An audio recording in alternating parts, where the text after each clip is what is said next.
You didn't get an interview with the couple? I have footage of them. I have an interview with a neighbor. She curses, but you can cut that out. How did you get inside the house? The door was open. They allowed you. Well, I heard somebody yell to come in, and when nobody was inside, I left. And the only shot of the couple is through a window. The police were shutting it down. No, I don't like it. Like what? The footage looks like he broke in. We'll knock out a killer package. This is my job. No! Your job's writing the tweet of the day and getting Deb to turn sideways during the weather forecast. We're running it. That was a clip from Nightcrawler, one of the newest releases to hit theaters. Here to tell us if it's a must-see or better left in the dark is our resident movie critic, Will Loper. Good morning. Good morning.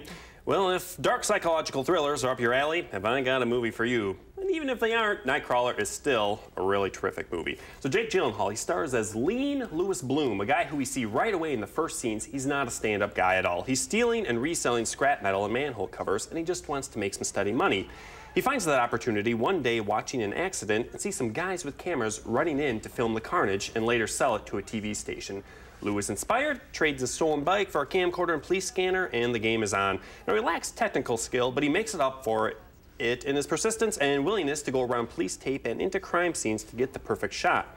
He starts selling the footage to a TV station headed by Rene Russo, who we saw in that clip, and the movie ratchets up the tension as Lou continues to film more crime scenes and manipulate them as he goes along. Now, this is a really despicable character. You just can't stop watching to see what he does next. You love to hate him. Gyllenhaal has been doing some great projects lately.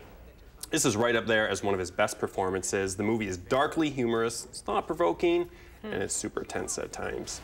Wow, he does look different compared to other movies. Oh yeah, in the past. he lost 20 to 30 pounds for this role. He said sort of his inspiration was to look sort of like a coyote, like he's really lean and hungry and starving. Well, he accomplished that. Yeah, he sure did. Yeah. So what did you give this one? So see this movie if you like your protagonist dark and unsavory, because you got that in here. Don't see it, however, if you prefer your Jake Gyllenhaal cute and innocent, because he shed the baby fat. I gave this 4.4 Nightcrawlers out of 5. Wow. Oh, that's the wrong Nightcrawler. That's that's an X-Men. Okay. All right, next up, Birdman. Birdman. Now, this is getting a lot of buzz. Stars Michael Keaton as washed-up actor Regan Thomas, whose last big role was as a superhero named Birdman 20 years ago. Came out with 3 movies, said no to a 4th, and it's the only thing he's remembered for. Regan wants to do something that's meaningful, though, so he adapts, directs, and stars in a play from a Raymond Carver novel on Broadway. Now, the play seems to be cursed. You got Ed Norton as an extreme method actor, Emma Stone as his acid-tongued daughter, and a theater critic who swears to give his play a bad review no matter what, just because she hates Hollywood. So the movie has a lot of themes going on, sort of theater versus movies, criticizing instead of creating, and making one's life meaningful. It's also got an amazing performance by Michael Keaton. It's also brilliant casting, since Keaton, like the character in the movie, starred as a superhero Batman for 2 movies, said no to a 3rd, despite being offered $1 million. The movie speaks to the greater need for humans to try and make their life amount to something. For Regan, that means putting on display, but you can really apply it to anybody's life. It sort of makes you question, in 100 years, what will my legacy be? Will anyone remember me? Now, it sounds deep, and it is, but the movie is enjoyable on so many levels. I think Birdman is the best one of the best movies of the year. Yeah, you know, a lot of folks are talking Oscar for Michael Keaton. Yeah.